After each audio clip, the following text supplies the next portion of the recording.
A 437-mile run across South Dakota is about more than just crossing the state on foot. Each year, a group of runners is selected to take part in a lengthy journey that raises awareness about mental health support. In tonight's Eye on KELOLAND, Carly Phillips introduces us to two of this year's runners who hope sharing their own stories will inspire others to keep moving forward. Today, John Ettrum and his daughter Megan share plenty of smiles with each other. They also share plenty of miles.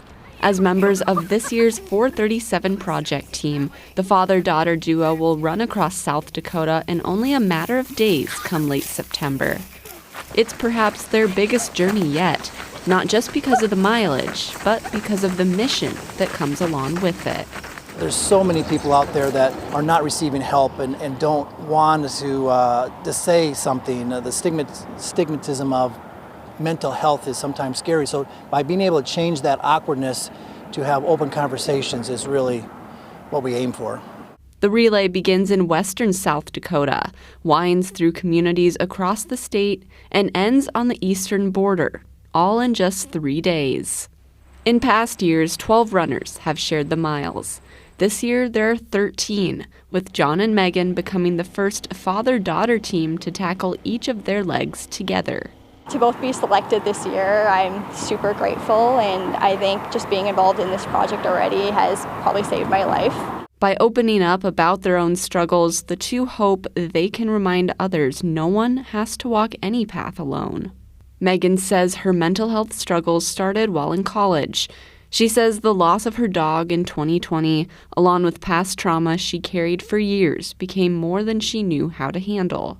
I didn't want to tell anyone I was struggling. It was just something we didn't really talk about. And, at that point in my life, everything should have been going perfect. I'm playing Division I soccer at Iowa State. That same year, Megan says she tried to take her own life. It's kind of like the tipping factor that just kind of let everything kind of go. And I, at that time, really didn't know how to deal with all those emotions.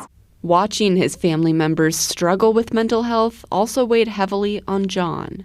We as men sometimes have a tendency to put the weight of the world on our shoulders and just work through it, put everyone else above ourselves.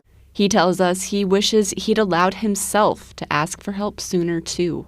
You want to help other people, especially if it's your daughter or your family member. So we also need to be able to know how to ask for help.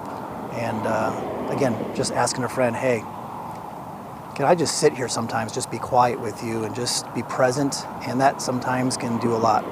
In the last few years, John and Megan have found their own ways forward. After receiving treatment in Chicago, Megan says a nurse inspired her to pursue a career in healthcare. Today, she works as a nurse at Avera. John helps people plan for their futures as a financial advisor.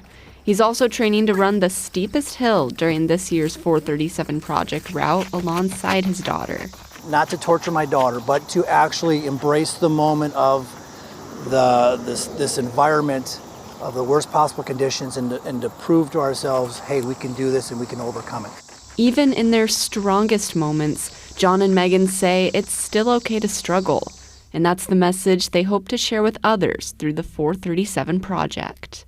It truly has saved my life, and really grateful for this opportunity and to use running as a platform to share my story and to remind other people they are not alone. And sometimes that's all people really need, is to know that there's someone there, they're not alone, they are important. With Eye on KELOLAND, I'm Carly Phillips. The team of 13 runners plus several volunteers begin their journey on the western South Dakota border on September 17th. On Sunday, September 20th, they'll run through Sioux Falls and finish at the Iowa border.